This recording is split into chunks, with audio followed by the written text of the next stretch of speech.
नमस्कार दोस्तों and welcome to my channel. कैसे हैं आप सब? उम्मीद है सब ठीक ठाक होंगे। तो आज क्या करेंगे, जो क्लास 10th है उसका चैप्टर नंबर 1 है एनसीईआरटी का साइंस का, केमिकल रिएक्शंस एंड इक्वेशंस। तो आज इस वीडियो के अंदर क्या करेंगे, इसका इंट्रोडक्शन अच्छे से समझ लेंगे। पूरा चैप्टर इसी वीडियो के अंदर एक शॉट के अंदर ही कंप्लीट कर देंगे। तो स्टार्ट करते हैं। टाइप ऑफ चेंजेस सबसे पहले ये समझना ज़रूरी है, क्योंकि इस जो चैप्टर का नाम है इससे आपको ये पता चलता है कि यहाँ पे बेसिकली दो टर्म्स यूज़ की गई हैं, केमिकल रिएक्शंस और केमिकल इक्वेशंस। तो इन दोनों के अराउंड ही हमारा पूरा चैप्टर इवॉल्व करने वाला है। तो केमिकल रिएक्शन और केमिकल इक्वेशन को समझने से पहले केमिकल जो चेंजेस होते हैं वहीं पे केमिकल रिएक्शंस होती है, यानी कि एक तरीके से टाइप ऑफ चेंजेस को समझना ज़रूरी है। तो टाइप ऑफ जो चेंजेस होते हैं ये दो तरीके के होते हैं। एक होते हैं आपके फिजिकल चेंज, दूसरे होते हैं केमिकल चेंज। तो फिजिकल चेंज क्या होते हैं? ऐसे चेंजेस जिनको आप वापस से रिवर्स कर सकते हो, यानी कि ऐसे प्रोसेस जिनको आप क्या कर सकते हो, वापस से उनकी ओरिजिनल पोजीशन के अंदर ला सकते हो। कोई भी रिएक्शन होती है उसमें एक फाइनल स्टेज होती है और एक आपकी इनिशियल स्टेज होती है।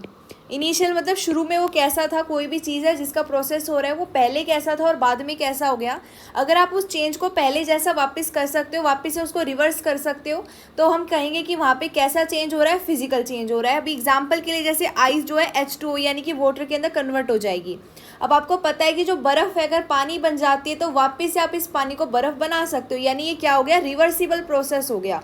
तो ये जो प्रोसेस जिसको आप रिवर्स कर सकते हो उसे क्या कहेंगे, वहाँ पे कौन सा चेंज हो रहा है, फिजिकल चेंज हो रहा है। अब जैसे कि जो चौक होती है अगर वो पाउडर में कन्वर्ट हो जाती है तो इस पाउडर को वापस से चौक में कन्वर्ट किया जा सकता है। तो ये भी कैसा चेंज हो गया, फिजिकल चेंज हो गया। उसके बाद मेन जो चेन यहाँ पे जो चेन कह रही हूँ, जो मेन चेंज है यहाँ पे समझना इंपॉर्टेंट है इस वीडियो के अंदर, इस चैप्टर के अंदर, वो है आपका केमिकल चेंज। तो केमिकल चेंज एक ऐसा चेंज होता है, एक ऐसा प्रोसेस होता है जिसको आप क्या कर सकते हो, रिवर्स नहीं कर सकते हो। It can't be reversed. इसको हम पहले जैसा नहीं कर सकते। अगर कोई भी चीज़ है इनिशियल से फाइनल स्टेज के अंदर कंप्लीट हो गई है, कोई भी चीज़ है इनिशियल से अगर फाइनल के अंदर फाइनल कंप्लीट हो चुकी है तो फाइनल से उसको पहले जैसा नहीं किया जा सकता है। ऐसे प्रोसेस को, ऐसे चेंज को केमिकल चेंज कहते हैं। जैसे कि एग्जाम्पल के अंदर जो पेपर है, अगर इसको हीट देते हो, अगर इसको जला देते हो तो वो राख में यानी कि ऐश के अंदर कन्वर्ट हो जाएगा। अब ये जो ऐश है, ये जो राख बनी है, आप इसको वापस में पेपर कन्वर्जन नहीं कर सकते हैं। ये जो ऐश आपको मिली है वापस से इसको आप कन्वर्ट नहीं कर सकते हैं पेपर में, यानी कि जो प्रोसेस है उसको रिवर्स नहीं किया जा सकता। अभी जैसे कि जो मिल्क है वो कर्ड में चेंज हो गई है, जैसे कि ये जो दूध है वो दही में बदल गया, तो इस दही को वापस से दूध में नहीं बदला जा सकता। तो ये कैसा चेंज हुआ, केमिकल चेंज हुआ। तो ऐसे ही और एग्जाम्पल आप खुद भी सोच सकते हैं, जैसे कि रस्टिंग हो जाती है। अभी रस्टिंग हो जाती है आपकी आयरन की, तो वापस से उस रस्ट को आप आयरन नहीं बना सकते हो। तो ये भी कैसा चेंज है, केमिकल चेंज है। अभी आप क्या कर रहे हो, अभी आप खाना खा रहे हो तो आपका जो खाना है वो डाइजेस्ट हो गया। अब जो डाइजेस्टेड फूड है उसको वापस से आप खाना नहीं बना सकते हो। तो ये कैसा चेंज हो गया, केमिकल चेंज हो गया। तो बहुत ही ज़्यादा एग्जाम्पल हैं इसके। आप अपने आसपास देखोगे तो आपको बहुत बहुत ज़्यादा ऐसे चेंजेस मिलेंगे, जिनमें से कुछ चेंज फिजिकल होंगे और कुछ क्या होंगे, केमिकल होंगे। ठीक है। तो जब भी कोई केमिकल चेंज होता है, whenever a chemical change take place, whenever a chemical change occurs, वहाँ पे हम कहेंगे कि केमिकल रिएक्शन ने भी टेक प्लेस किया है। Whenever a chemical change occurs we can say that a chemical reaction has taken place. अब केमिकल चेंज कैसा चेंज होता है जिसको आप वापस से पहले जैसा नहीं कर सकते। तो जहाँ पर भी केमिकल चेंज होगा वहाँ पे केमिकल रिएक्शन रहेगी। ठीक है। तो केमिकल चेंज को ही एक रिएक्शन के अंदर कन्वर्ट करना, केमिकल जो चेंज हुआ, एक प्रोसेस हुआ है, उसको जब आप रिएक्शन के रूप में लिखते हैं तो उस रिएक्शन को केमिकल रिएक्शन कहते हैं। यानी कि ऐसी रिएक्शन जिनको वापस से रिवर्स नहीं किया जा सकता तो उनको केमिकल रिएक्शन यहाँ पे हम कहेंगे। ठीक है। तो एक्टिविटीज़ में आपको साथ में साथ बताती चलती हूँ कि क्या ऑब्जर्वेशन रहेगी, कैसे करनी है। ठीक है। तो सबसे पहले एक्टिविटी 1.1 देखते हैं। इस एक्टिविटी के अंदर आपको किस चीज़ की ज़रूरत है, आपको मेन जो चीज़ है वो है आपका मैग्नीशियम रिबन, और आपको एक बर्नर की ज़रूरत पड़ेगी। ठीक है। और जो इसी के बाद आपको एक पाउडर मिलेगा, एक ऐश मिलेगी, राख मिलेगी, उसको कलेक्ट करने के लिए आपको एक वॉच ग्लास चाहिए। तो हम करेंगे क्या, बर्नर लेंगे, आप स्पिरिट लैम्प ले सकते हैं, और क्या करेंगे, आप इसको ऑन करेंगे। टोंग यानी कि जो एक आपका ऐसा एक जैसे होती है ना, सीजर होती है, उस टाइप का होता है, ये थोड़ा सा इस तरीके का होता है। मैं यहाँ पिक्चर लगा दूँगी वीडियो में, तो यहाँ पे आप देख सकते हो। या पिक्चर लगाने की वैसे ज़रूरत है नहीं, आपको यहाँ पे दिखाई दे रहा होगा। जैसे आपके घर में प्लास होता है ना, हम क्या करते हैं उससे काटते हैं, किस चीज़ को काटते हैं, वायर्स वगैरह को काटते हैं, तो उस तरीके का दिखता है ये टोंग। तो ये जो टोंग है, आप अभी 12th क्लास के अंदर जाने वाले हैं कुछ 2 सालों में, 10th क्लास में आप आ चुके हैं, तो आपको काफ़ी ज़्यादा यूज़ में आएगा। जब आप प्रैक्टिकल्स करेंगे तब आप देखेंगे कि अरे ये टोंग तो वैसा ही दिखता है जैसे तो प्लास होता है, जैसे वायर काटते हैं, तो इसकी मदद से हम चीज़ों को उठा सकते हैं, पकड़ सकते हैं, ठीक है। तो ये जो टोंग होता है इसकी मदद से हम क्या करेंगे, मैग्नीशियम रिबन को पकड़ेंगे। थोड़ा सा ही आपको लेना है, 5 सेंटीमीटर का ले सकते हैं आप। अब क्या करेंगे, ये मैग्नीशियम रिबन लेंगे, टोंग से इसको पकड़ेंगे और बर्नर से इसको जलाएंगे। अब आप इसको जलाओगे तो ये जो वॉच ग्लास है इसके अंदर क्या होगा, ये ऐश जो ये दिखाई दे रही है ना, ये ऐश यहाँ पे आपको कलेक्ट करनी है। और ये जो कलेक्ट करोगे आप, आपको एक वाइट कलर का पाउडर मिलेगा जो क्या होगा, मैग्नीशियम ऑक्साइड होगा। अब आपने मैग्नीशियम रिबन को जलाया, जलाने के बाद इसने ऑक्सीजन के साथ रिएक्शन किया और आपको एक फॉर्म दिया, एक प्रोडक्ट दिया, एक फॉर्मेशन दी प्रोडक्ट की जो है मैग्नीशियम ऑक्साइड।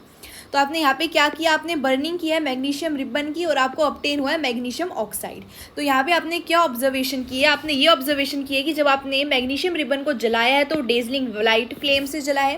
तो ये जो डेजलिंग वाइट फ्लेम है ये कैसी दिखती है, जब आप दिवाली होती है, फुलझड़ी जलाते हो तो जो लाइट चमकती है ना, बहुत ही ज़्यादा चमकीली सी लाइट होती है। तो वैसे ही same to same dazzling white colour की फ्लेम, एक वाइट कलर की लाइट जलती है जब मैग्नीशियम रिबन को जलाते हैं। तो यहाँ पे एक ऑब्जर्वेशन तो ये होगी कि कैसे जलेगा, वो वाइट डेजलिंग लाइट से जलेगा। अब ये जो आपको ऑब्जर्वेशन के बाद आपको जो प्रोडक्ट मिलेगा वो मिलेगा मैग्नीशियम ऑक्साइड, वो होगा आपका वाइट पाउडर, ठीक है। तो यहाँ पे हुआ क्या है कि यहाँ पे केमिकल चेंज हुआ है, एक चेंज हुआ है, जो कैसा चेंज है, केमिकल चेंज है। अब आपने देखा है कि मैग्नीशियम आपने रिबन लिया था वो ऐश के अंदर कन्वर्ट हो गया है, पाउडर में कन्वर्ट हो गया। वापस से आप क्या कर सकते हो, मैग्नीशियम रिबन को तो ऐश में कन्वर्ट कर दिया, लेकिन ये जो ऐश है आप इसको वापस से मैग्नीशियम रिबन में कन्वर्ट नहीं कर सकते। तो ये कैसा चेंज हुआ, केमिकल चेंज हुआ, ठीक है। इसके बाद नेक्स्ट एक्टिविटी आपकी आती है 1.2। इसके अंदर आपको किस चीज़ की ज़रूरत है, लीड नाइट्रेट की, जिसका फॉर्मूला होता है PbNO3 2O। उसके बाद आपको चाहिए पोटेशियम आयोडाइड, यानी कि आयोडाइड आपको चाहिए, पोटेशियम आयोडाइड जो है Ki। अब आपको क्या करना है, दोनों को ऐड करना है। दोनों को ऐड करने के बाद आपको क्या मिलेगा, KNO3 मिलेगा और आपको PbI2 मिलेगा। यानी आपको क्या मिलेगा, यहाँ पे आपको मिलेगा पोटेशियम नाइट्रेट, प्लस में यहाँ पे आपको मिलेगा लीड आयोडाइड, ठीक है। अब ये जो आपको ऑब्टेन होगा, आप यहाँ पे ये ऑब्जर्व करोगे कि आपको यहाँ पे जो ऑब्जर्व करने के बाद आपको ये पता चलेगा, जैसे कि मान लो यहाँ पे आपने एक वो ली थी, टेस्ट ट्यूब ली थी, इसके अंदर आपने जो भी किया है, आपका एक्सपेरिमेंट परफॉर्म किया है, तो आपको ये देखोगे आप, ये जो सॉल्यूशन होगा इसके अंदर क्या होगा कि ये जो KNO3 है ये तो इस सॉल्यूशन के अंदर ही घुला हुआ होगा, मिक्स होगा। लेकिन नीचे आप देखोगे, जब यहाँ पे नीचे देखोगे तो यहाँ पे आपको येलो कलर का एक पाउडर सा फॉर्म दिखाई देगा। तो ये जो पाउडर होगा ये सॉल्यूशन के अंदर मिक्स नहीं हुआ होगा, और ये किस चीज़ का पाउडर होगा, PbI2 का होगा। ये इनसॉल्युबल फॉर्म हुआ है, और ये जो फॉर्मेशन हुई है PPT की हुई है। PPT का मतलब है प्रेसिपिटेट। किस चीज़ की फॉर्मेशन हुई है, PPT की फॉर्मेशन हुई है। ये PPT किस चीज़ की है, लीड आयोडाइड की है, जो येलो कलर की होगी, और यहाँ पे PPT की फॉर्मेशन हुई है। तो ये PPT क्या होती है, PPT क्या होती है आपकी, प्रेसिपिटेट होती है, और ये क्या होती है, इनसॉल्युबल होती है। PPT हमारी क्या होती है, PPT एक ऐसा सब्सटेंस होता है जो इनसॉल्युबल होता है आपका कोई भी आपके सॉल्यूशन के अंदर, और नीचे क्या रहता है, ये सेपरेट हो जाता है सॉल्यूशन से, ठीक है। तो यहाँ पे आपने समझ लिया। और यहाँ पे आप ये देख रहे हो कि यहाँ पे मैंने क्या लिखा हुआ है साथ में, यहाँ पे मैंने जैसे एक्वस लिखा हुआ है, और यहाँ पे एक्वस और यहाँ पे S यानी कि सॉलिड लिखा हुआ है, ठीक है। तो एक्वस का मतलब है कि ये क्या होगा, सॉल्यूशन के फॉर्म में प्रेजेंट है, ये भी सॉल्यूशन के फॉर्म में प्रेजेंट है, और यहाँ पे सॉल्यूशन के फॉर्म में आपको मिलेगा, लेकिन ये सॉलिड यानी पाउडर के रूप में अलग हो जाएगा। तो यहाँ पे आपने इसका सॉल्यूशन लिया, इसका सॉल्यूशन लिया, दोनों सॉल्यूशन को मिक्स किया तो ये सॉल्यूशन मिला, और ये आपकी PPT अलग होगी सॉल्यूशन से, ठीक है। अब नेक्स्ट एक्टिविटी देखते हैं 1.3।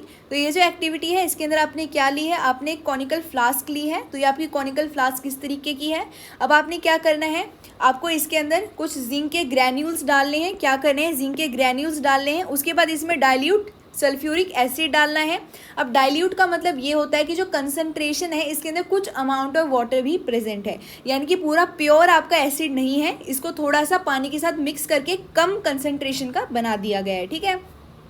और उसके बाद क्या करना है, एक आपको कॉर्क लेना है और इसके अंदर इसका मुंह बंद कर देना है इस कॉनिकल फ्लास्क का, और उसके अंदर ग्लास ट्यूब लगा देनी है। इस ग्लास ट्यूब में से क्या होगा, आपकी जो हाइड्रोजन गैस है वो यहाँ से रिलीज होगी। अब कौन सी गैस रिलीज होगी, हाइड्रोजन गैस रिलीज होगी। और आप ये देखोगे कि आपको क्या ऑब्जर्वेशन मिलेगा कि हाइड्रोजन जो गैस है वो रिलीज होगी, और साथ ही में टेम्परेचर इंक्रीज हो जाएगा। ये जो कॉनिकल फ्लास्क है ये बहुत ज़्यादा गर्म हो जाएगा, ठीक है। तो आपने 3 एक्टिविटी देखी है। एक एक्टिविटी के अंदर आपने ये देखा है कि जब कोई केमिकल चेंज हो रहा है तो वहाँ पर कोई गैस इवॉल्व हो सकती है, टेम्परेचर टेम्परेचर इंक्रीज हो सकता है, कोई फॉर्म हो सकती है, पीपीटी फॉर्म हो सकती है आपकी, साथ ही में क्या हो सकता है कि यहाँ पे कोई भी जो अलग तरीके की लाइट है वो आपको जलती हुई दिखाई दे सकती है, और साथ ही में आपका कोई अलग से ऐसी चीज़ फॉर्म हो सकती है जिसको वापस से आप पहले जैसा कन्वर्ट नहीं कर सकते, यानी कि केमिकल चेंज होने का आपको एक इंडिकेशन दे सकती है। तो इस तरीके से आपको ये यहाँ पे डिटरमाइन करना है कि आपको कैसे पता चलेगा, इन ऑब्जर्वेशन से ही कैसे पता चलेगा कि कोई भी जो केमिकल रिएक्शन है वो हुई है। ठीक है, तो उसके लिए नीचे मैंने 4 ऑब्जर्वेशंस लिखी हैं जिनसे आप ये पता कर सकते हैं कि कोई भी प्रोसेस के अंदर केमिकल रिएक्शन जो है वो हुई है। ठीक है, तो ये 3 देखते हैं यहाँ पे, और एक हमारा एक और है, यानी कि जो 4 है टोटल, ये 4, ये क्या है आपकी ऑब्जर्वेशन है, ये जो आपकी मदद करेंगी ये जानने के लिए कि केमिकल रिएक्शन हुआ है। तो आप कोई भी प्रोसेस करोगे उनकी जो स्टेट है उसमें चेंज हो सकता है, जैसे कि गैस था लिक्विड बन सकता है, सॉलिड है एक्वस बन सकता है, कोई भी क्या होगा स्टेट का चेंज हो सकता है। चेंज इन कलर हो सकता है, पहले ग्रीन था फिर कोई और कलर का हो जाएगा, पहले ब्लू था उसके बाद कलर लेस हो जाएगा। तो ये सब क्या है, ये आपका यहाँ पे चेंज इन कलर माना जाएगा। ठीक है, इसी तरीके से यहाँ पे क्या होगा, चेंज इन टेम्परेचर हो सकता है, टेम्परेचर चेंज हो जाएगा, ठंडी हो सकती है कोई भी आपकी टेस्ट ट्यूब यानी सॉल्यूशन जिसके अंदर है हमारा। और उसके बाद इसी तरीके से एवोल्यूशन ऑफ गैस हो सकता है, आपकी फ्लास्क से आपकी कोई भी टेस्ट ट्यूब से कोई गैस निकल के आ सकती है, कलरफुल गैस आ सकती है, फ्यूम्स आ सकती हैं जैसे कि ब्राउन फ्यूम्स हो गई, कोई भी इनमें से क्या होगा, कोई भी आपको होता हुआ दिखाई देगा चेंज, तो वहाँ पर केमिकल रिएक्शन होगी। ठीक है, अब केमिकल इक्वेशन क्या होती है, चैप्टर का नाम था आपका chemical reaction and chemical equation. तो ये जो केमिकल रिएक्शन है ये तो समझ लिया, आप केमिकल इक्वेशन समझते हैं।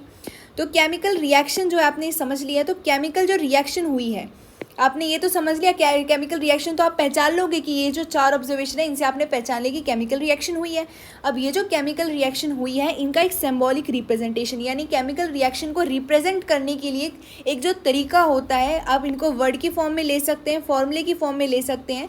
तो इस सिंबॉलिक रिप्रेजेंटेशन को, जो केमिकल रिएक्शन की सिंबॉलिक रिप्रेजेंटेशन है, वर्ड के या फिर फॉर्मूले के फॉर्म में आप उसको केमिकल इक्वेशन कहेंगे। ठीक है, आपने क्या किया, एक इक्वेशन फॉर्म कर दी उस रिएक्शन की, और उसी इक्वेशन के जो सिंबॉलिक रिप्रेजेंटेशन है उस रिएक्शन के सिंबॉलिक रिप्रेजेंटेशन को केमिकल इक्वेशन कहोगे।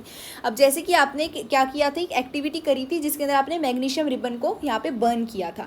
तो आपने मैग्नीशियम रिबन को बर्न किया था, ऑक्सीजन के प्रेजेंस में क्या हुए थे, जो रिएक्टेंट्स हैं इन दोनों ने आपस में रिएक्ट किया था, तो इनको रिएक्टेंट्स कहेंगे। जो रिएक्टेंट्स होते हैं इनके क्या होता है, इनके ऊपर एक केमिकल चेंज अकर होता है, और हमेशा लेफ्ट हैंड साइड में हम क्या लिखते हैं, हमारे रिएक्टेंट्स लिखते हैं जो आपस में रिएक्ट करेंगे, इनके बॉन्ड ब्रेक होंगे और नए बॉन्ड बनेंगे, और राइट हैंड साइड में आपको प्रोडक्ट मिलेगा, प्रोडक्ट की क्या होगी, फॉर्मेशन होगी। तो मैग्नीशियम रिबन ने क्या किया, ऑक्सीजन के साथ रिएक्ट किया और मैग्नीशियम ऑक्साइड आपको दिया, ये आपका प्रोडक्ट फॉर्म हुआ। यहाँ पे आप देख सकते हो ये जो मैंने इक्वेशन लिखी है ये in the form of words लिखी है। अब हमें क्या करना होता है, जब हम साइंस पढ़ते हैं तो साइंस के अंदर हम साइंटिफिकली ये चाहते हैं कि कोई भी चीज़ सिंपल से सिंपल हो सके, हम उसको कम से कम लिखें और ज़्यादा से ज़्यादा समझ सकें। तो इसी को आगे बढ़ाते हुए हमने ये पाया कि ये जो आपकी केमिकल इक्वेशन है, आप इसको in the form of formula लिखेंगे तो ये और छोटी हो जाएगी और यूज़फुल भी हो जाएगी। ठीक है, जैसे कि मैग्नीशियम, हमने यहाँ पे मैग्नीशियम पूरा लिखा था, यहाँ पे हमने सिर्फ फॉर्मूला लिखा Mg जो होता है मैग्नीशियम प्लस में ऑक्सीजन, हमें मैग्नीशियम ऑक्साइड दे देगा। ठीक है, और जो केमिकल इक्वेशन होती है ये क्या करती है, रिप्रेजेंट करती है केमिकल रिएक्शन को, क्योंकि केमिकल इक्वेशन ही सिंबॉलिक रिप्रेजेंटेशन होती है केमिकल रिएक्शन की।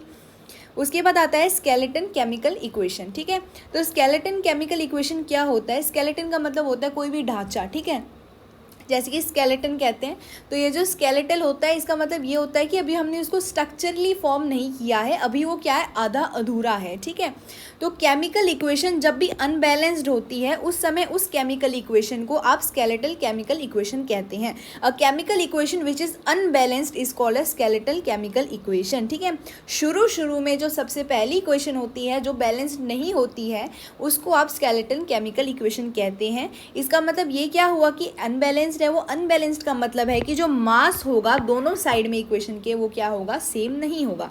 अब दोनों साइड का मतलब क्या है कि जब हम बात करते हैं कोई भी इक्वेशन की तो एक उसका क्या होता है, लेफ्ट हैंड साइड होता है और एक आपका राइट हैंड साइड होता है। लेफ्ट हैंड साइड हमारे रिएक्टेंट्स आते हैं और राइट हैंड साइड हमारे प्रोडक्ट आते हैं।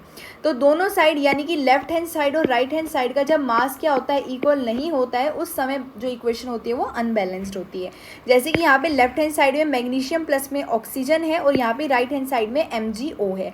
तो यहाँ पे अगर आप देखते हो तो Mg कितना है, 1 है, मैग्नीशियम लेफ्ट हैंड साइड एक है और राइट हैंड साइड भी आपका क्या है, मैग्नीशियम एक है।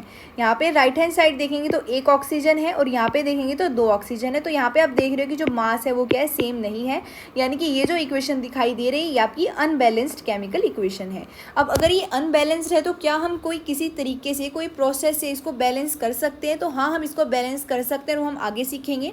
उससे पहले आपको मैं कुछ इंपॉर्टेंट बात बताती हूँ कि जब आप कोई भी बैलेंस करते हो इक्वेशन को तो एक लॉ यहाँ पे फॉलो होता है, जो होता है law of conservation of mass. वो ये कहता है कि mass can neither be created nor be destroyed, it can be only transferred from one form to another. यानी कि जो मास होगा आप उसको क्या कर सकते हो, खुद क्रिएट नहीं कर सकते, ना ही डिस्ट्रॉय कर सकते हो, बस आप उसको एक फॉर्म से दूसरी फॉर्म में कन्वर्ट कर सकते हो। इसका मतलब ये हुआ कि लेफ्ट साइड में जितना, इसका मतलब ये हुआ कि जो आपका लेफ्ट साइड था उसमें जितना मास था उतना ही राइट साइड में रहेगा, ना आप इसको ख़त्म कर सकते हो, ना आप इसमें और मास जोड़ सकते हो। इसी को आपको राइट हैंड साइड के अंदर इक्वली आपको उसको क्या करना है, ट्रांसफॉर्म करना है, ठीक है। तो ये law of conservation of mass follow करता है। कई बार क्वेश्चन आ जाता है आपका कि जब आप केमिकल इक्वेशन को बैलेंस करते हो तो वहाँ पे कौन सा लॉ फॉलो होता है, तो कौन सा लॉ फॉलो होता है, कंजर्वेशन ऑफ मास, ठीक है। तो आगे समझते हैं हम। When the number of atoms on the both side, when the number of atoms on the both side of equation are equal then it is said to be a balanced chemical equation. यानी कि balanced chemical equation ऐसी equation होती है जिसके अंदर दोनों side यानी कि लेफ्ट हैंड साइड और राइट हैंड साइड हमारे जो एटम होते हैं उनका नंबर क्या होता है, यानी कि नंबर ऑफ एटम दोनों साइड क्या रहते हैं, इक्वल रहते हैं। तो ऐसी इक्वेशन को आप बैलेंस्ड केमिकल इक्वेशन कहते हैं। अब कोई भी आपको इक्वेशन दे रखी होगी जो क्या होगी, अनबैलेंस्ड होगी, तो आप उसको बैलेंस कर सकते हैं using hit and trial method. तो हिट एंड ट्रायल मेथड का मतलब क्या होता है कि एक ऐसा मेथड जिसके अंदर हम सबसे छोटा होल नंबर यूज़ करने की कोशिश करेंगे और दोनों साइड यानी कि रिएक्टेंट और प्रोडक्ट की साइड हम दोनों को इक्वल करना चाहेंगे, ठीक है। तो समझते हैं इसको। तो यहाँ पे आपको इक्वेशन दिखाई दे रही है, इस इक्वेशन की मदद से हम क्या करेंगे, सीखेंगे किस तरीके से हम कोई भी अनबैलेंस्ड इक्वेशन को बैलेंस करते हैं। तो अनबैलेंस्ड है या फिर नहीं है वो चेक कर लेते हैं। यहाँ पे एक Fe है, यहाँ 3 है, यहाँ 2 हाइड्रोजन है, यहाँ पे भी 2 है, यहाँ 1 ऑक्सीजन है, यहाँ पे 4 ऑक्सीजन है। तो हर एक आपको एलिमेंट चेक करना होता है। इनमें से कोई भी एलिमेंट अगर अनबैलेंस्ड है तो यानी ओवरऑल जो इक्वेशन है वो अनबैलेंस्ड है, ठीक है। तो यहाँ पे आप देख रहे हो कि राइट हैंड साइड आपके कितने हैं, 4 ऑक्सीजन है, लेफ्ट हैंड साइड 1 है, यानी कि इक्वेशन अनबैलेंस्ड है। इसी तरीके से यहाँ पे 3 हाइड्रोजन है आपके पास, सॉरी यहाँ पे आपके पास 3 Fe है, यानी कि 3 क्या आपके पास आयरन है और यहाँ पे 1 आयरन है, यानी कि क्या ये अनबैलेंस्ड इक्वेशन है। तो इस इक्वेशन की मदद से हम बैलेंस करना सीखेंगे। तो स्टेप नंबर 1 आपका क्या होगा, स्टेप नंबर 1 आपका ये होगा, आपको क्या करना है, जो आपको इक्वेशन दे रखी है ना उसके अराउंड आपको ये जो फॉर्मूले हैं इनके, उनके अराउंड आपको बॉक्सेस बना लेने हैं। जैसे कि यहाँ पे हमने बॉक्सेस बना लिए हैं Fe के अराउंड, H2O के अराउंड, Fe3O4 के और H2 के अराउंड, ठीक है। तो ये जो इक्वेशन है यहाँ पे बॉक्सेस बना लिए। अब स्टेप नंबर 2 के अंदर क्या करेंगे कि दोनों साइड कितने एटम हैं उनको यहाँ पे लिख लेंगे। अनबैलेंस जो इक्वेशन है उसके अंदर लेफ्ट हैंड साइड और राइट हैंड साइड कितने एटम है वो लिख लेंगे। तो आपके पास लेफ्ट हैंड साइड सबसे पहले देखते हैं। लेफ्ट हैंड साइड एक आपके पास आयरन है, 2 हाइड्रोजन है और 1 आपके पास ऑक्सीजन है। राइट हैंड साइड की बात करते हैं तो 3 हमारे पास Fe यानी आयरन है, 2 आपके पास हाइड्रोजन है और 4 आपके पास ऑक्सीजन है, ठीक है। तो यहाँ पे अगर आप ध्यान से देखते हो तो यहाँ पे आपके पास सिर्फ और सिर्फ हाइड्रोजन जो है वो क्या आपके पास बैलेंस्ड है और बाकी आपके पास अनबैलेंस्ड है। तो सबको बैलेंस करने के लिए हम क्या करेंगे, सबसे पहले हम एक ऐसा कंपाउंड चूज़ करेंगे जिसके अंदर क्या होगा, मैक्सिमम नंबर ऑफ एटम्स आपके पास प्रेजेंट होंगे। तो यहाँ पे अगर आप देखते हो तो Fe3O4 एक ऐसा कंपाउंड है जिसके अंदर 4 हमारे पास ऑक्सीजन के एटम है जो सबसे ज़्यादा है। तो सबसे पहले ऑक्सीजन को ही बैलेंस करेंगे, ठीक है। तो एटम ऑफ ऑक्सीजन हम इनिशियली और फाइनली लिख लेंगे। तो रिएक्टेंट के अंदर आपके पास सिर्फ एक हाइड्रोजन एक आपके पास ऑक्सीजन है तो एक आपने यहाँ लिख दिया, यहाँ पे 4 हैं। तो यहाँ पे जब आप बैलेंस करते हो आप डिवाइड नहीं कर सकते हो, आप सिर्फ मल्टीप्लाई कर सकते हो। तो आपको क्या करना है, यहाँ पे 4 है, यहाँ पे 1 है। अगर आप 4 से यहाँ पे राइट हैंड साइड में देखते हो तो 4 है और लेफ्ट हैंड साइड में आपके पास 1 है। तो लेफ्ट हैंड साइड में अगर 4 से मल्टीप्लाई कर देते हो तो दोनों साइड इक्वल हो जाएंगे। तो हम क्या करेंगे, हमने जो बॉक्सेस बनाए थे अराउंड हमारे इस फॉर्मूले के, जो फॉर्मूले के आसपास आपने बॉक्सेस बनाए थे, इन फॉर्मूले के बॉक्सेस के अंदर आपको कुछ भी छेड़खानी नहीं करनी है। इनके बाहर आपको क्या करना है, जो भी आप मल्टीप्लाई करें वो लिखना है। जैसे यहाँ पे आपने 4 मल्टीप्लाई किया कि ऑक्सीजन को हमें 4 करना है तो ऑक्सीजन के आगे 4 लगा दिया हमने, ठीक है। अब ये जो ऑक्सीजन है यहाँ पे इसके होल फॉर्मूले के अलावा जैसे कि पूरा कंपाउंड है आपका H2O, ये क्या है, पूरा कंपाउंड है, इसके अंदर ऑक्सीजन है। तो सिर्फ ऑक्सीजन को 4 नहीं देने हैं, इस पूरे कंपाउंड के आगे, क्योंकि ये फॉर्मूला हम नहीं छेड़ेंगे, इस पूरे कंपाउंड के फॉर्मूले के आगे आपको 4 लगा देना है, ठीक है। उसके बाद फिर से चेक करना है कि अब कितने एटम्स हो गए हैं। अब फिर से यहाँ पे ये वाली जो इक्वेशन है इसके अनुसार अब कितने आपके पास टोटल एलिमेंट्स हो गए हैं, उनके कितने एटम हो गए, लेफ्ट हैंड साइड और राइट हैंड साइड उनको फिर से लिखना है और उनको बैलेंस करना है।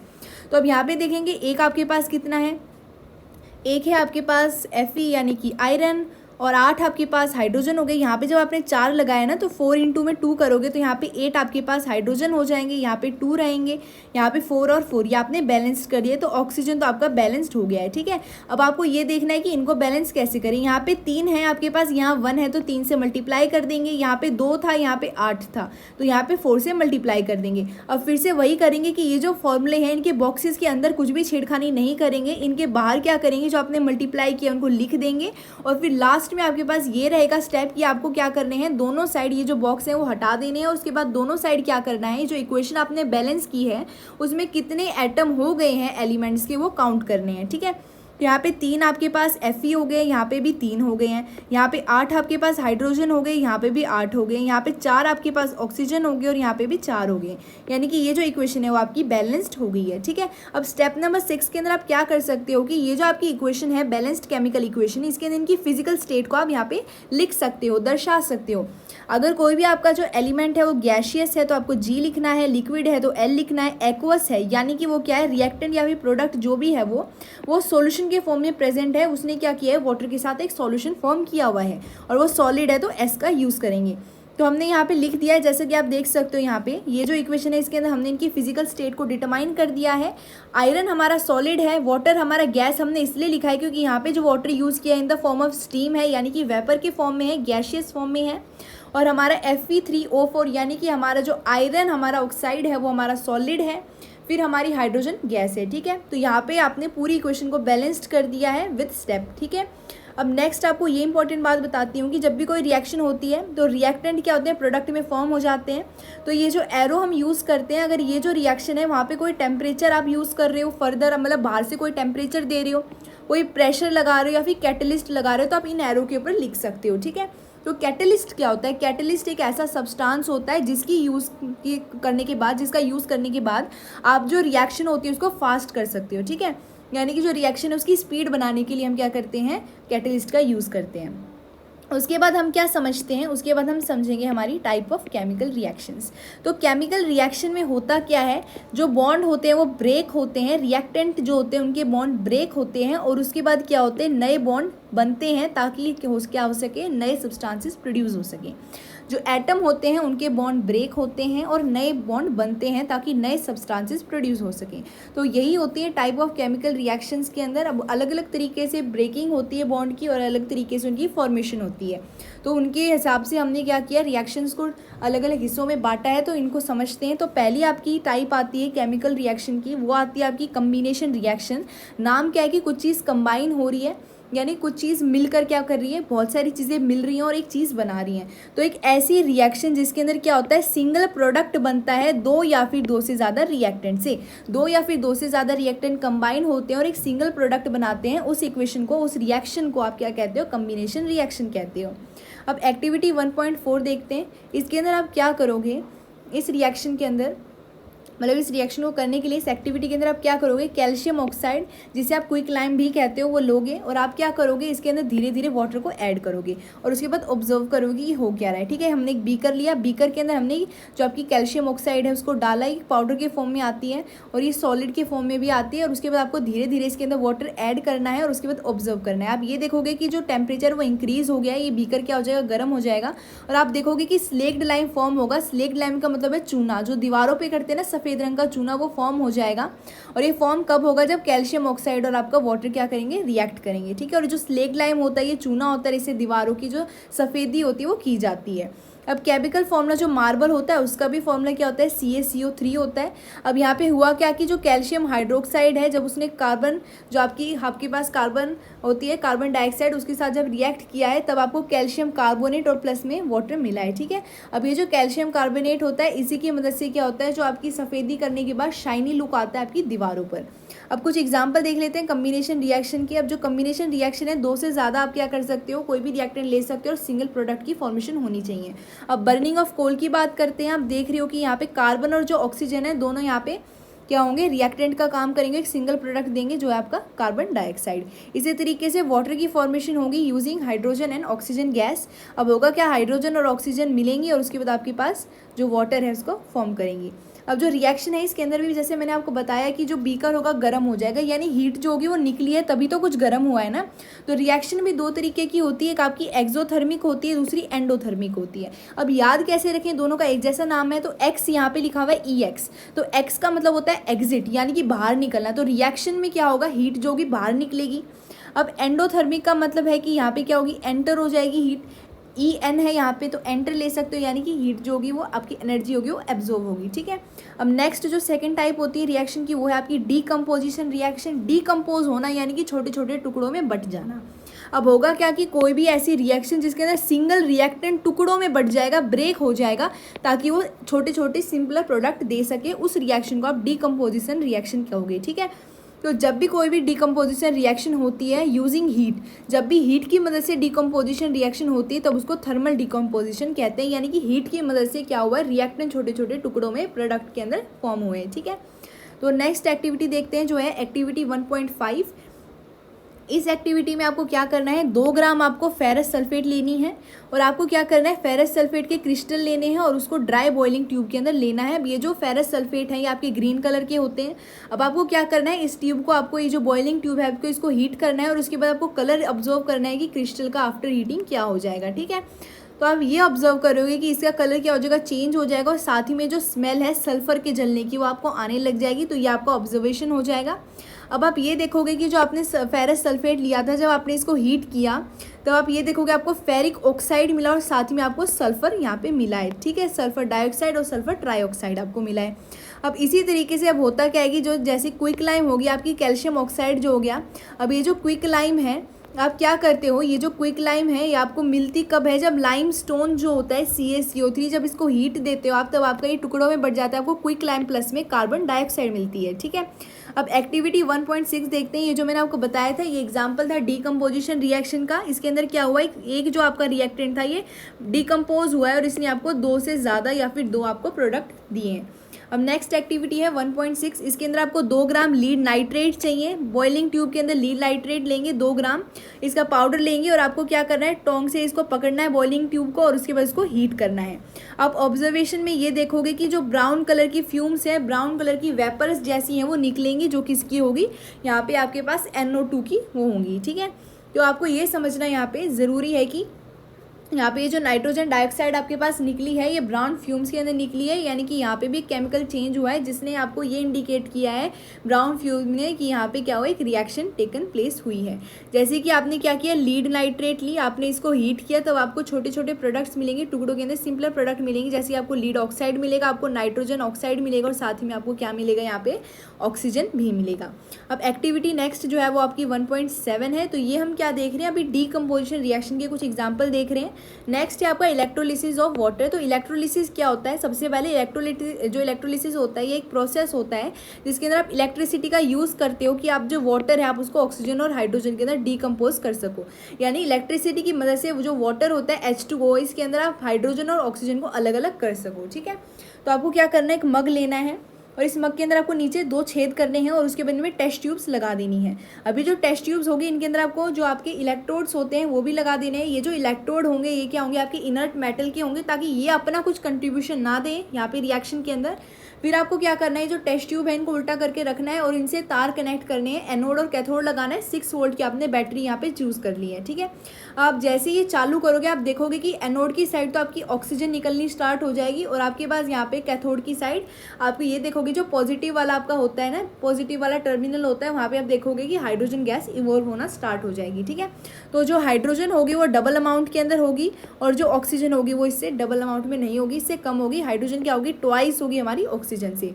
जैसे कि ये रिएक्शन होगी, वाटर जो है इसके अंदर जो हाइड्रोजन होगी वो 2 गुना ज़्यादा होगी ऑक्सीजन से। तो ये आपका इलेक्ट्रोलिसिस ऑफ वाटर हो गया। नेक्स्ट एक्टिविटी आपकी 1.8। इसके अंदर आप क्या करोगे, सिल्वर क्लोराइड लोगे 2 ग्राम, इसको चाइना डिश में रखोगे और इसको सनलाइट में छोड़ दोगे और उसके बाद ऑब्जर्वेशन देखोगे। अब ये जो चाइना डिश है इसके अंदर आपने क्या किया, AgCl यानी कि सिल्वर क्लोराइड ली है 2 ग्राम और आपने इसको सनलाइट में छोड़ दिया है। अब ये ऑब्जर्व करोगे ये जो व्हाइट कलर की सिल्वर क्लोराइड थी ये ग्रे हो जाएगी जब आप इसको सनलाइट में रखोगे। हुआ क्या कि ये जो AgCl थी ये क्या होगी, Ag और Cl2 के अंदर अलग अलग टुकड़ों के अंदर बट गई है। सनलाइट की मदद से ये क्या होगी, इसका कलर जो है वो चेंज हो गया है। अब ये जो रिएक्शन होती है ब्लैक एंड वाइट फोटोग्राफी के अंदर भी यूज़ की जाती है। अब आपने ये देखा है यहाँ पे 3 जो आपने एक्टिविटी करी है ऊपर, आपको ये पता चला है कि जब कोई डिकम्पोजिशन रिएक्शन होती है इसको एनर्जी किस किस फॉर्म में मिलती है। इसको हीट की फॉर्म में मिल सकती है एनर्जी, लाइट की एनर्जी मिल सकती है, या फिर इलेक्ट्रिसिटी की फॉर्म में भी एनर्जी मिल सकती है ताकि डिकम्पोजिशन रिएक्शन हो सके। ठीक है, अब नेक्स्ट जो आपके पास रिएक्शन आता है वो है आपका डिस्प्लेसमेंट रिएक्शन। डिस्प्लेसमेंट का मतलब होता है कि अपनी जगह से किसी भी चीज़ को हटा देना और उसकी जगह ले लेना। ठीक है, तो डिकम्पोजिशन रिएक्शन आपने देख लिया। नेक्स्ट हम देखेंगे अब डिस्प्लेसमेंट रिएक्शन। तो एक ऐसी रिएक्शन जिसके अंदर एलिमेंट क्या करता है, डिस्प्लेस कर देता है दूसरे एलिमेंट को उसके कंपाउंड से। ठीक है, वो क्या करेगा, एक कोई भी एलिमेंट को चूज़ करेगा जो उससे लेस रिएक्टिव होगा और उसके बाद उसको क्या करेगा, उसके कंपाउंड से हटा देगा और उसके बाद खुद उसकी जगह चला जाएगा और उसको रिएक्शन को क्या कहेंगे, डिस्प्लेसमेंट रिएक्शन कहेंगे। तो इसके बाद नेक्स्ट एक्टिविटी है 1.9। इसके अंदर आपको 3 आयरन की नेल चाहिए। आपको इनको सैंड पेपर की मदद से क्लीन कर लेना है ताकि जो ऑक्सीडेशन हो रखा हो वो हट जाए, अगर कोई भी ऐसा हो रखा हो, ताकि वो जो लेयर है ऑक्सीडाइज लेयर वो हट जाए। उसके बाद आपको क्या करना है, एक जो आयरन नेल है, एक जो कील है उसको तो अलग रख दो ताकि बाद में कंपैरिजन कर सकें। अब 2 आपको क्या करनी है, आयरन नेल्स लेनी है और 2 टेस्ट ट्यूब उसके लिए चाहिए। आपको क्या करना है, मार्क कर देना है, ए और बी कर देना है। अब ये जो दोनों टेस्ट ट्यूब हैं इनके अंदर 10 ml CuSO4 यानी कि आपको कॉपर सल्फेट यहाँ पे लेना है। इस कॉपर सल्फेट की सॉल्यूशन लेंगे 2 टेस्ट ट्यूब के अंदर, टेस्ट ट्यूब नंबर ए के अंदर और टेस्ट ट्यूब नंबर बी के अंदर। ठीक है, अब टेस्ट ट्यूब नंबर ए के अंदर आपने CuSO4 रखा है जो ब्लू कलर का होता है। अब टेस्ट ट्यूब नंबर सेकंड के अंदर हम क्या करेंगे, एक कील तो आपने साइड रख दी थी, अब 2 जो कील बची हुई हैं उनको आपको इसके अंदर टांग देना है और 20 मिनट का आपको क्या करना है, दोनों नेल्स को सॉल्यूशन के अंदर रखना है और उसके बाद उसका इंतजार करना है। अब 20 मिनट के बाद ये देखोगे कि जो आपने आयरन रखी थी ना कंपैरिजन के लिए, इसको निकाल के लेके आओगे और बाद में जो आयरन आप बाहर निकालोगे टेस्ट ट्यूब नंबर बी से, अब देखोगे कि जो आयरन की नेल जो पहले थी वो क्या थी, वो आपकी सिल्वर कलर की थी, या आप कह सकते हो कि आपकी थोड़ी ब्लैकिश टाइप की थी। लेकिन जो आयरन आप बाहर निकालोगे CuSO4 की सॉल्यूशन से 20 मिनट के बाद वो क्या हो जाएगी, आपकी ब्राउन कलर की हो जाएगी, वो क्या हो जाएगी, ऑक्सीडाइज हो जाएगी। तो अब ये भी देखोगे कि जो आपकी बी वाली टेस्ट ट्यूब थी इसके अंदर अगर आप कंपेयर करोगे इसको ए टेस्ट ट्यूब से, तो ए टेस्ट ट्यूब के अंदर CuSO4 का कलर ब्लू रहेगा, लेकिन टेस्ट ट्यूब नंबर बी से क्या हो जाएगा, जो कलर है आपका CuSO4 का वो फेड हो जाएगा, क्योंकि रिएक्शन हमारे आयरन के साथ CuSO4 की हो गई है। तो रिएक्शन क्या हुई है, आयरन प्लस में CuSO4 होगा, तो ये जो आयरन सल्फेट प्लस में कॉपर यहाँ पे फॉर्म हो जाएगा। तो अब ये देखोगे कि यहाँ पे जो कॉपर है इसने क्या किया है, खुद को डिस्प्लेस करवा लिया है आयरन से, CuSO4 से। आयरन ने क्या किया, कॉपर को, आयरन ने क्या किया, ये जो कॉपर है इसको, ये जो आयरन है इसने क्या किया, CuSO4 से इस कॉपर को डिस्प्लेस कर दिया और Cu की जगह खुद आ गया और यहाँ पे आयरन सल्फेट जो है वो फॉर्म कर दिया है। अब कुछ एग्जांपल देख लेते हैं डिस्प्लेसमेंट रिएक्शन की, जैसे कि Zn था यहाँ पे प्लस में CuSO4 था, Zn क्या करेगा, Cu को डिस्प्लेस करेगा, ZnSO4 प्लस में यहाँ पे Cu फॉर्म करेगा। Pb था, CuCl2 था, अब ये जो Pb है ये क्या करेगा, Cu को डिस्प्लेस कर देगा और PbCl2 प्लस में Cu फॉर्म करेगा।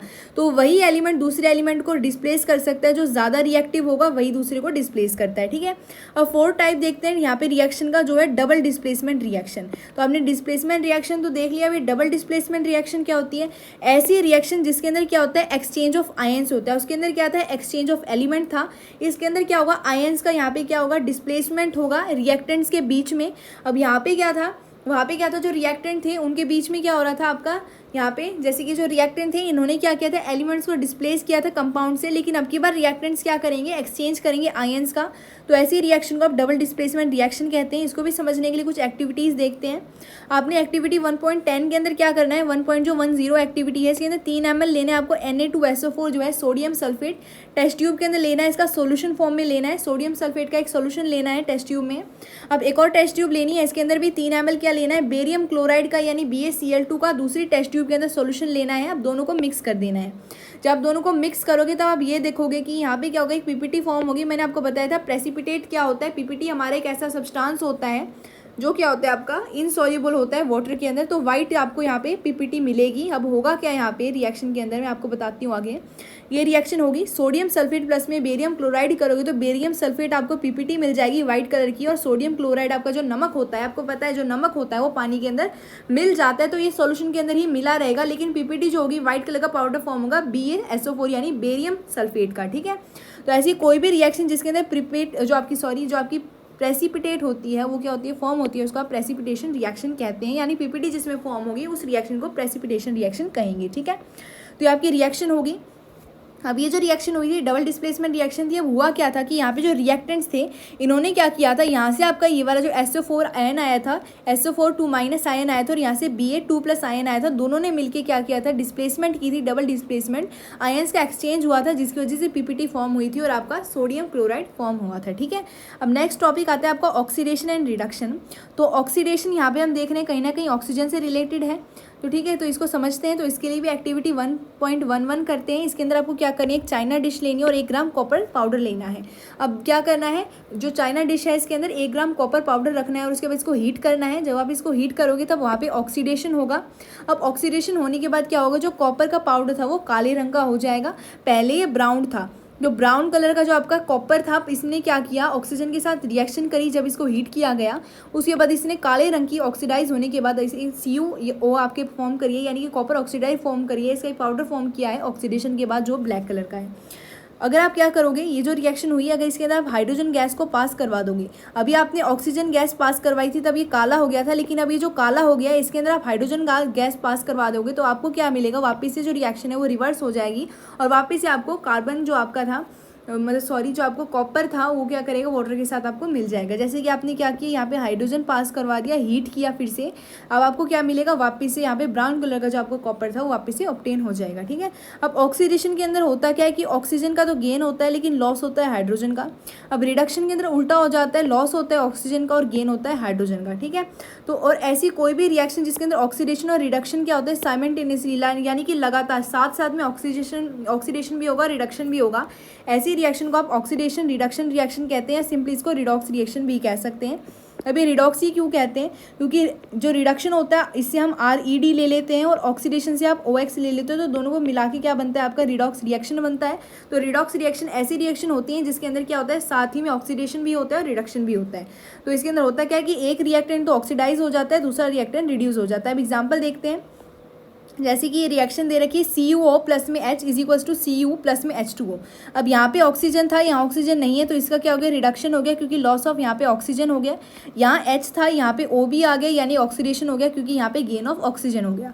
यहाँ पे सेकंड एग्जांपल देखते हैं, ZnO था, प्लस में आपने क्या किया, कार्बन यहाँ पे किया, तो Zn प्लस में CO मिला आपको, तो यहाँ पे ऑक्सीजन था, यहाँ नहीं है, यानी कि रिडक्शन हुआ, लॉस ऑफ ऑक्सीजन हो गया। यहाँ पे सिंपल C था, यहाँ पे O भी जुड़ गया, यानी ऑक्सीडेशन हुआ जो है गेन ऑफ आपका ऑक्सीडेशन। ठीक है, ऑक्सीडेशन यहाँ हुआ तो गेन ऑफ ऑक्सीजन हो गया। अब नेक्स्ट इंपॉर्टेंट पार्ट देखेंगे, effect of oxidation reactions in everyday life. ठीक है, यानी कि जो ऑक्सीडेशन आप समझ रहे हो, आपकी जो रोज़मर्रा की ज़िंदगी है, जो एवरीडे लाइफ है, जो रोज़ आप जीते हो, आपकी जो रोज़ की एक्टिविटीज़ होती हैं, इसके अंदर ऑक्सीडेशन का क्या रोल होता है। तो मेन इसके दो आपके प्रोसेस होते हैं, एक होता है कोरोजन, दूसरा होता है यहाँ पे रेंसिडिटी। तो कोरोजन क्या होता है, कोरोजन एक ऐसा प्रोसेस होता है जिसके अंदर जो मेटल होता है इसके ऊपर अटैक हो जाता है बाय सब्सटेंसेस अराउंड इट, यानी कि जो इसके आसपास होते हैं इस मेटल के, जैसे कि मॉइस्चर हो गया, एसिड हो गया। मॉइस्चर या फिर एसिड जब मेटल को अटैक कर देती हैं तब वो जो आपका मेटल होता है वो कोरोड हो जाता है, उसको रस्ट लग सकती है, उसका कलर चेंज हो सकता है। तो इस प्रोसेस को आप कोरोजन कहते हैं। जैसे कि रस्टिंग ऑफ आयरन हो जाता है, जंग लग जाती है आयरन के अंदर, सिल्वर ब्लैक कलर का हो जाता है, या फिर कॉपर की जो ज्वेलरी होती है वो आपकी ग्रीन कलर की हो जाती है। ठीक है, तो इसको किस तरीके से प्रिवेंट कर सकते हैं, कोई भी मेटल है अगर आप उसको प्रिवेंट करना चाहते हैं कोरोड होने से, तो आप उसको ऑयल लगा सकते हैं, पेंट कर सकते हैं, ग्रीजिंग कर सकते हैं, या फिर उसका गैल्वेनाइजेशन कर सकते हैं। गैल्वेनाइजेशन क्या होता है, गैल्वेनाइजेशन एक ऐसा प्रोसेस होता है, जैसे कि आप मानते हो, जैसे कि ये क्या है, कॉपर का कोई भी चीज़ है। ठीक है, अब हम क्या करेंगे, कॉपर से भी ज़्यादा रिएक्टिव, यानी कॉपर से भी जो ज़्यादा रिएक्टिव आपका सब्सटेंस होगा उसकी एक लेयर लगवा देंगे। तो उसकी लेयर लगाने से क्या होगा कि इस लेयर को ही रस्ट लगेगा, इस लेयर को ही कोरोजन होगा, ताकि जो कॉपर की चीज़ थी वो बची रहेगी। यानी गैल्वेनाइजेशन एक ऐसा प्रोसेस होता है जिसके अंदर हम क्या करते हैं, उस मेटल से ज़्यादा रिएक्टिव जो सब्सटेंस होता है उसकी एक लेयर बना देते हैं। ठीक है, तो इस प्रोसेस को गैल्वेनाइजेशन कहते हैं। तो ये आपके 4 मेथड थे टू प्रिवेंट कोरोजन। ठीक है, ये क्वेश्चन में आ जाता है पेपर में। उसके बाद नेक्स्ट मेन प्रोसेस आता है आपका रेंसिडिटी। तो रेंसिडिटी क्या होता है, कोई भी एक ऐसा फूड है जिसके अंदर ऑयल हो, फैट हो, तो वो ऑक्सीडाइज हो जाता है। जब वो ऑक्सीजन के साथ रिएक्ट कर लेता है तब उस फूड आइटम की स्मेल या फिर टेस्ट क्या होता है, चेंज हो जाता है, और इसी प्रोसेस को आप रेंसिडिटी कहते हैं। ठीक है, वो जो फूड होता है वो रेंसिड बन जाता है जब उसकी स्मेल या टेस्ट चेंज हो जाती है, जब वो ऑक्सीडाइज हो जाता है, और इस प्रोसेस को आप रेंसिडिटी कहते हैं। इसको कैसे प्रिवेंट कर सकते हैं, आप एंटीऑक्सीडेंट्स ऐड कर सकते हैं। एंटीऑक्सीडेंट्स ऐसे सब्सटेंसेस होते हैं जो ऑक्सीजन के साथ क्या करते हैं, रिएक्शन जो होता है वो स्लो कर देते हैं, यानी ऑक्सीजन के साथ जल्दी से रिएक्ट नहीं होने देते उन फूड आइटम्स को। और या फिर आप क्या कर सकते हो, एयर टाइट कंटेनर्स के अंदर फूड को रख सकते हो। इससे भी क्या होगा, ऑक्सीजन के साथ कम यहाँ पे डायरेक्ट कॉन्टैक्ट आएगा तो स्लो डाउन हो जाएगा ऑक्सीडेशन का प्रोसेस। और उसके बाद इंपॉर्टेंट क्वेश्चन एक यहाँ से आ जाता है आपका, और वो ये क्वेश्चन आता है कि जो चिप्स के मैन्युफैक्चरर्स होते हैं क्यों उनके बैग के अंदर नाइट्रोजन गैस को फ्लश करते हैं। वो इसीलिए करते हैं ताकि जो ऑक्सीडेशन है वो कम हो जाए, यानी कि स्लो डाउन हो जाए ऑक्सीजन का प्रोसेस। तो ये काफ़ी इंपॉर्टेंट है कि जो चिप्स के मैन्युफैक्चर होते हैं, ये जो चिप्स के बैग होते हैं, चिप्स के जो पैकेट होते हैं, इनको फ्लश कर देते हैं नाइट्रोजन जैसी गैस से, ताकि ऑक्सीडेशन स्लो हो सके। ठीक है, जल्दी जल्दी मैं इतनी देर से बोल रही हूँ तो कैसे बोल रही हूँ मैं गला पूरा ख़राब हो रखा है मेरा आज। अच्छा, तो हमने क्या किया, पूरा जो चैप्टर है वो अच्छे से समझ लिया है। आई होप कि मैंने जो इतनी देर से आपको समझाया है, इतनी देर से जो मैंने आपको लगातार पढ़ाया है, वो आपके लिए यूज़फुल रहा हो। तो thank you. Study with Nikita आज जो चैनल आपने देखा है, अगर आपको इससे कोई भी थोड़ा सा भी फ़ायदा हुआ हो, आपको अच्छी लगी वीडियो हो, तो आप लाइक कर सकते हैं, शेयर कर सकते हैं, कमेंट कर सकते हैं, सब्सक्राइब कर सकते हैं। और आप कमेंट करके मुझे अपना एक्सपीरियंस शेयर कर सकते हैं कि आपको कैसी लगी वीडियो, आपको चीज़ समझ में आया या नहीं आया। अगर कोई डाउट है तो भी आप बता सकते हैं। तो stay tune for more videos. जल्द ही मिलेंगे नेक्स्ट वीडियो के अंदर। नेक्स्ट वीडियो के अंदर इस जो पूरी चैप्टर है इसकी एक साथ में पूरी जो एक्सरसाइज है उसको कंप्लीट करेंगे। ठीक है, और अगर आपको इसके नोट्स देखने हैं तो आप studyvindnikita.com जो जो वेबसाइट है, इसके अंदर आप जाके देख सकते हैं। ये जो नोट्स होंगे तब अपलोड होंगे जब इसकी एक्सरसाइज सॉल्व हो जाएगी। ठीक है, थैंक यू।